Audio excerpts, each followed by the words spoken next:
27 दिसंबर 1948 की रात दुनिया का सबसे बड़ा यात्री विमान डगलस DC-3 मियामी से फ्लोरिडा के लिए उड़ान भर रहा था। विमान में 125 यात्री और 9 क्रू सदस्य, कुल 134 लोग सवार थे। उत्तरी अटलांटिक महासागर के ऊपर लगभग 8,300 फीट की ऊंचाई पर विमान शांति से अपनी 180 मील प्रति घंटे की रफ्तार से आगे बढ़ रहा था। रात के 8:13 हुए थे। कॉकपिट में कैप्टन रॉबर्ट मिलर और उनके को पायलट सब कुछ सामान्य देख रहे थे, लेकिन अचानक सैन जुआन एयर ट्रैफिक कंट्रोल यानी ATC के साथ उनका संपर्क कमजोर पड़ने लगा। कैप्टन मिलर ने रिपोर्ट किया कि उन्हें एक मामूली तकनीकी समस्या का सामना करना पड़ रहा है। ये उनकी आखिरी आवाज थी। इसके ठीक 10 सेकंड के अंदर विमान ATC के रडार से हमेशा के लिए गायब हो गया। विमान की आखिरी लोकेशन बरमूडा ट्रायंगल के ठीक बीच में थी। उस रात जो हुआ वो किसी तकनीकी खराबी से कहीं ज्यादा भयानक था। विमान दुनिया की सबसे रहस्यमयी जगह बरमूडा ट्रायंगल के एक ऐसे बवंडर में फंस गया था जिसके बारे में किसी ने न कभी सुना था न कभी देखा था। पलक झपकते ही विमान के अंदर चीख पुकार मच गई। कैप्टन मिलर ने अपनी पूरी ताकत से प्लेन को संभालने की कोशिश की, लेकिन तब तक बहुत देर हो चुकी थी। तूफान ने पूरे विमान को अपनी चपेट में ले लिया था और उसे किसी खिलौने की तरह घुमा रहा था। प्लेन के सारे इलेक्ट्रॉनिक उपकरण, कंपास, रेडार सब कुछ बंद हो चुका था। विमान अब किसी इंसान के नियंत्रण में नहीं था, वो सिर्फ तूफान की रफ्तार से अंधाधुंध उड़े जा रहा था। लगभग आधा घंटा उस जानलेवा बवंडर में जूझने के बाद जब विमान तूफान से बाहर निकला तो चारों तरफ सिर्फ अंतहीन समंदर था। प्लेन के इंजन अभी भी काम नहीं कर रहे थे और वो धीरे धीरे नीचे की ओर गिर रहा था। तभी को पायलट की नजर सामने एक द्वीप पर पड़ी। वो एक अनजान, अनछुआ द्वीप था। सबको पता था कि उनकी मौत बस कुछ ही पलों की दूरी पर है। विमान उस द्वीप पर मौजूद एक विशालकाय पुराने पेड़ से जा टकराया। पेड़ की सैकड़ों मोटी डालियों ने विमान को किसी जाल की तरह अपने अंदर फंसा लिया और यही वो चमत्कार था जिसने 134 लोगों की जान बचा ली। विमान के पेड़ में फंस जाने से यात्रियों की जान तो बच गई, लेकिन ये एक दर्दनाक शुरुआत थी। विमान के अंदर से कराहने और रोने की आवाजें आ रही थी। कैप्टन रॉबर्ट मिलर, जिनका सिर एक पैनल से टकरा गया था, होश में आते ही हरकत में आ गए। उन्होंने तुरंत लोगों को शांत कराया। विमान में सवार एक retired army doctor Evelyn read ने बिना समय गंवाए घायलों की देखभाल शुरू कर दी। कुल 10 लोग गंभीर रूप से घायल थे। किसी का हाथ टूटा था, किसी का पैर, तो 2 लोगों के सिर पर गहरी चोटें आई थी। बाकी सभी लोग सदमे में थे लेकिन सुरक्षित थे। जब सब धीरे धीरे विमान से नीचे उतरे तो उन्होंने महसूस किया कि वे कहां आ फंसे हैं। ये एक ऐसा द्वीप था जो किसी नक्शे पर मौजूद नहीं था। चारों तरफ घना जंगल, अजीबोगरीब पेड़ पौधे और एक अनजानी खामोशी थी। सबसे पहली और सबसे बड़ी चुनौती थी पानी। हर कोई प्यासा था, लेकिन पूरे द्वीप पर दूर दूर तक किसी नदी, झरने या साफ पानी के स्रोत का कोई निशान नहीं था। उनकी एकमात्र उम्मीद अब सिर्फ बारिश का पानी थी। कैप्टन मिलर ने अपने अनुभव का इस्तेमाल करते हुए लोगों को समूहों में बांटा। एक समूह को विमान के मलबे से खाने पीने का सामान, दवाइयां और काम की चीजें निकालने का काम सौंपा गया। दूसरा समूह कैप्टन के साथ मिलकर रात गुजारने के लिए एक अस्थायी आश्रय बनाने में जुट गया। उन्होंने विमान की टूटी हुई सीटों, धातु की चादरों और बड़े बड़े पत्तों का इस्तेमाल करके एक काम चलाऊ छत तैयार की जो उन्हें रात की ठंड और संभावित बारिश से बचा सके। उस पहली रात जब वे एक दूसरे से सट कर बैठे थे तो उनके दिलों में एक ही सवाल था, क्या कोई उन्हें ढूंढने आएगा? क्या वे कभी इस अनजान जगह से बाहर निकल पाएंगे? दूसरे दिन की सुबह एक नई चुनौती लेकर आई, भोजन की कमी और आग जलाने की तकनीक। विमान से जो थोड़ा बहुत खाना मिला था वो ज्यादा दिन नहीं चलने वाला था। उन्हें द्वीप पर ही भोजन खोजना था, लेकिन कौन सा फल जहरीला है और कौन सा खाने लायक, ये जानने का कोई तरीका नहीं था। इसी कोशिश में एक अधेड़ उम्र के व्यक्ति ने एक अनजान फल खा लिया और कुछ ही घंटों में उसकी तड़प तड़प कर मौत हो गई। ये द्वीप पर हुई पहली मौत थी जिसने सबको अंदर तक हिला के रख दिया। इस घटना के बाद लोगों में डर और सीमित भोजन को लेकर पहला संघर्ष शुरू हुआ, लेकिन कैप्टन मिलर और डॉक्टर एवलिन ने स्थिति को संभाला। उसी शाम एक किशोर लड़के ने, जिसे विज्ञान में रुचि थी, अपने चश्मे के लेंस का उपयोग करके सूरज की किरणों को सूखी पत्तियों पर केंद्रित किया। घंटों की मेहनत के बाद पत्तियों से धुएं की एक पतली लकीर उठी और फिर एक छोटी सी लौ जल उठी। आग। ये उनके लिए किसी जीत से कम नहीं थी। आग न केवल खाना पकाने के लिए जरूरी थी, बल्कि ये रात में जंगली जानवरों को भी दूर रख सकती थी। इसी बीच विमान में एक इंजीनियर आर्थर वैंस ने टूटे हुए रेडियो को ठीक करने की कोशिश की। कड़ी मशक्कत के बाद वो एक कमजोर सिग्नल भेजने में कामयाब रहा। उसने अपनी आखिरी लोकेशन और मदद का संदेश भेजा, लेकिन सामने से कोई जवाब नहीं आया। रेडियो की बैटरी खत्म हो चुकी थी। और संपर्क का एकमात्र जरिया भी टूट चुका था। दिन बीतते गए। जब 10 दिन बाद भी बचाव का कोई संकेत नहीं मिला तो 4 लड़के और एक लड़की का सब्र जवाब दे गया। एक रात जब सब सो रहे थे, वे चुपके से विमान के मलबे से बनी एक छोटी सी नाव लेकर समुद्र में उतर गए। वे फिर कभी लौटकर नहीं आए। उनका क्या हुआ, वे कहां गए, ये एक रहस्य बनकर रह गया। उन 5 लोगों के जाने के बाद बचे हुए लोगों को एहसास हो गया कि उन्हें लंबे समय तक यहीं रहना पड़ेगा। कैप्टन मिलर ने सबको इकट्ठा किया और एक स्थायी व्यवस्था बनाने का प्रस्ताव रखा। काम का बंटवारा किया गया। एक टीम रोजाना भोजन और फल इकट्ठा करने के लिए जंगल में जाती, दूसरी टीम आश्रय को और मजबूत बनाने और उसकी मरम्मत करने का काम करती। डॉक्टर एवलिन और कुछ अन्य लोगों ने घायलों और बीमारों की देखभाल का जिम्मा संभाला। दूसरी ओर अमेरिकी सरकार ने विमान को खोजने के लिए इतिहास का सबसे बड़ा सर्च ऑपरेशन शुरू किया था। अटलांटिक महासागर के चप्पे चप्पे को छान मारा गया, लेकिन विमान का एक टुकड़ा भी नहीं मिला। 1 सप्ताह की लगातार खोज के बाद भी जब कोई सुराग नहीं मिला तो अभियान धीमा पड़ गया। इसी बीच द्वीप पर बचे हुए लोगों ने जीने की कला सीखनी शुरू कर दी थी। उन्होंने द्वीप के पत्थरों और विमान की धातु को घिस-घिस कर चाकू और भाले जैसे औजार बनाए। सबसे बड़ी चुनौती द्वीप के जंगली सुअर थे, जो झुंड में रहते थे और रात में उनके शिविर पर हमला कर देते थे। विमान में एक शिकारी ट्रेनर भी था, जिसने लोगों को भाला चलाना और जाल बिछाना सिखाया। कई दिनों की योजना और अभ्यास के बाद उन्होंने अपने पहले जंगली सुअर का शिकार किया। ये एक भयानक और भावनात्मक क्षण था। शिकार के दौरान 2 लोग घायल हो गए, लेकिन जब वे उस शिकार को लेकर शिविर में लौटे तो ये सिर्फ भोजन नहीं था, ये उनकी एकता और दृढ़ संकल्प की जीत थी।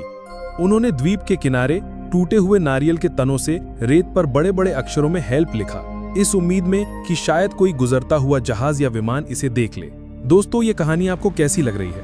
उस दर्द और संघर्ष को महसूस कर पा रहे हैं? अगर हाँ, तो प्लीज 1 सेकंड निकालकर वीडियो को लाइक कर दीजिए और मेरे चैनल को सब्सक्राइब करना मत भूलना। आपका एक सब्सक्राइब मुझे ऐसी ही और सच्ची और रोंगटे खड़े कर देने वाली कहानियां आप तक लाने की हिम्मत देता है। और हाँ, कमेंट सेक्शन के बगल में एक नया हाइप बटन आया है। अगर कहानी सच में दिल को छू रही है तो उसे भी जरूर दबाइए। चलिए अब आगे बढ़ते हैं उस दर्दनाक सफर पर। 6 महीने बीत चुके थे। बाहरी दुनिया के लिए NC-16002 विमान और उसमें सवार 134 लोग एक अनसुलझी पहेली बनकर रह गए थे। $45 मिलियन खर्च करने के बाद अमेरिकी सरकार ने आधिकारिक तौर पर सर्च ऑपरेशन बंद कर दिया और सभी को लापता घोषित कर दिया। उनके परिवार वालों को बता दिया गया कि अब उनके प्रियजनों के लौटने की कोई उम्मीद नहीं है। लेकिन यहाँ इस अनजान द्वीप पर एक नया समुदाय जन्म ले रहा था।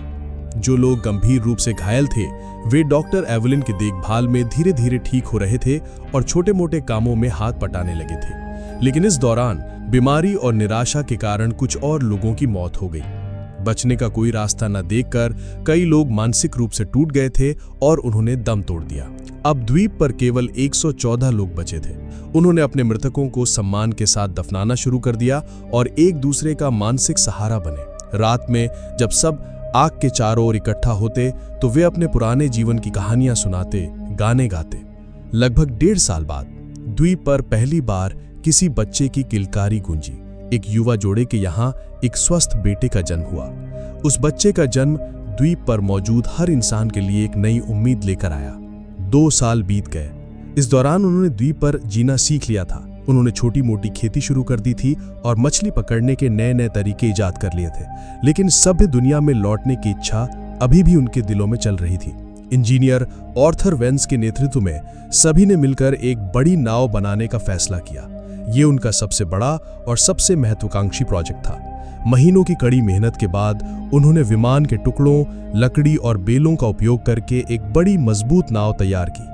जिस दिन उन्होंने नाव को समुद्र में उतारा, वो किसी त्योहार से कम नहीं था। 25 सबसे मजबूत और अनुभवी लोगों को उस नाव पर सवार किया गया, इस वादे के साथ कि वे मदद लेकर वापस लौटेंगे। नाव द्वीप से कुछ मील दूर तक तो ठीक चली, लेकिन फिर मौसम ने अपना असली रूप दिखाया। अचानक आसमान में काले बादल घिर आए और एक भयानक तूफान ने उनकी नाव को घेर लिया।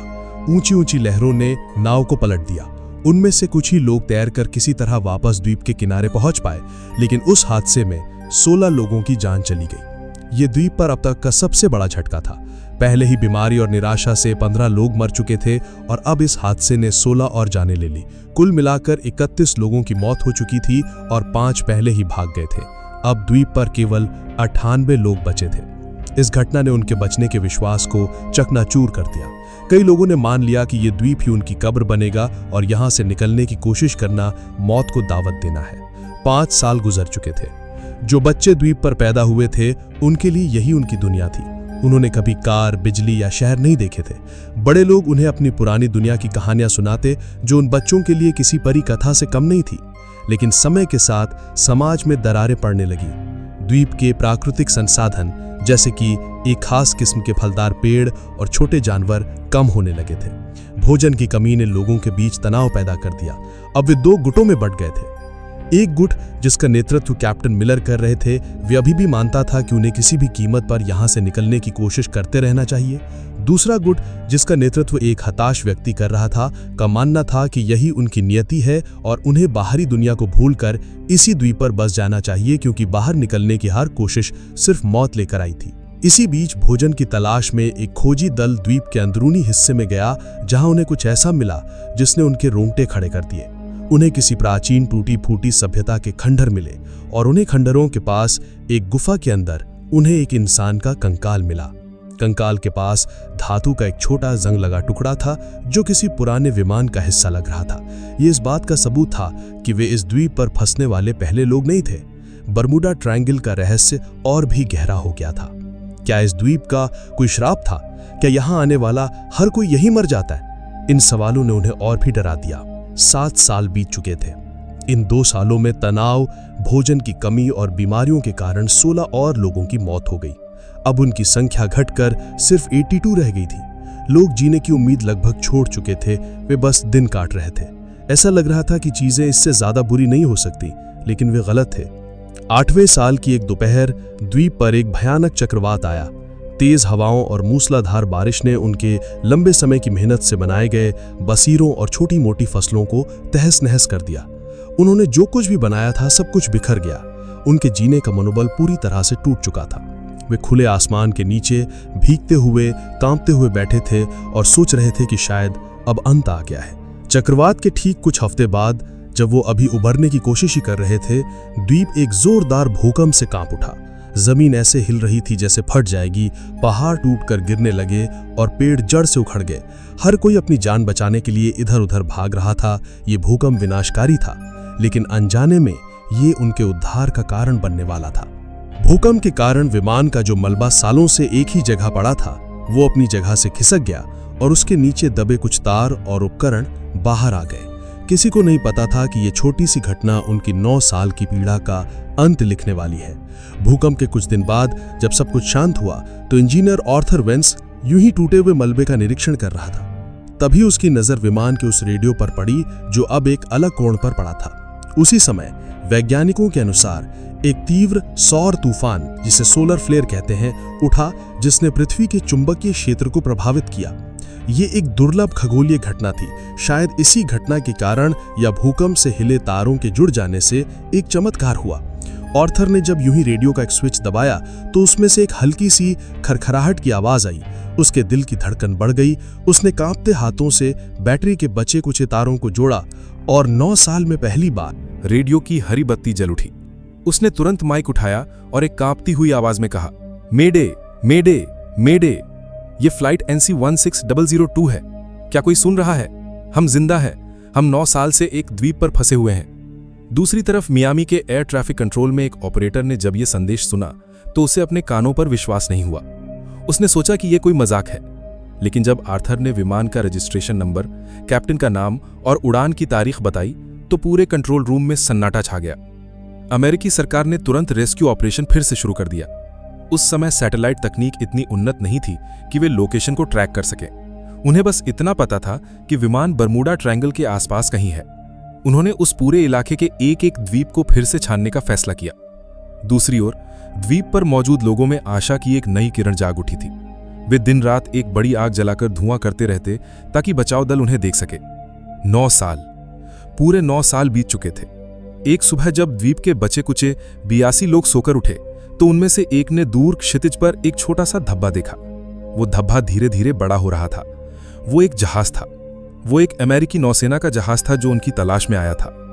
उस जहाज को देखते ही 9 साल का दबा हुआ दर्द, पीड़ा और इंतजार सब कुछ आंसुओं के सैलाब में बह निकला।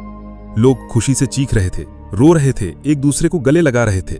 वे रेत पर दौड़ते हुए चिल्ला रहे थे, हम बच गए, हम बच गए। जब बचाव दल द्वीप पर उतरा तो वे वहां का दृश्य देखकर सन्न रह गए। जिन्हें दुनिया 9 साल पहले मृत मान चुकी थी, वे आज उनके सामने खड़े थे, थके हुए, कमजोर लेकिन जिंदा। उनकी वापसी की कहानी ने पूरी दुनिया को हिलाकर रख दिया। ये मानव सहन शक्ति और जीवित रहने की इच्छा की एक अविश्वसनीय कहानी थी। जिन परिवारों ने अपने प्रियजनों के लौटने की उम्मीद छोड़ दी थी, वे आज उनसे मिल रहे थे। वो पल इतने भावुक थे कि उन्हें शब्दों में बयां नहीं किया जा सकता। अमेरिका में यह कहानी एक किंवदंती बन गई, जो आज भी लोगों के दिलों में बसी है। ठीक 1 साल बाद 1958 में प्रसिद्ध लेखक जेम्स बाल्डविन ने इन बचे हुए लोगों के अनुभवों पर आधारित एक किताब लिखी, जिसका नाम था lost in the echo, the 9-year survival of flight NC-16002। ये किताब अमेरिका की सबसे ज्यादा बिकने वाली किताबों में से एक बनी। ये सिर्फ एक कहानी नहीं थी, ये उन 82 आत्माओं की दर्दनाक दास्तां थी जिन्होंने 9 साल तक मौत को मात दी और हमें सिखाया कि उम्मीद की एक छोटी सी किरण भी सबसे घने अंधेरे को चीर सकती है।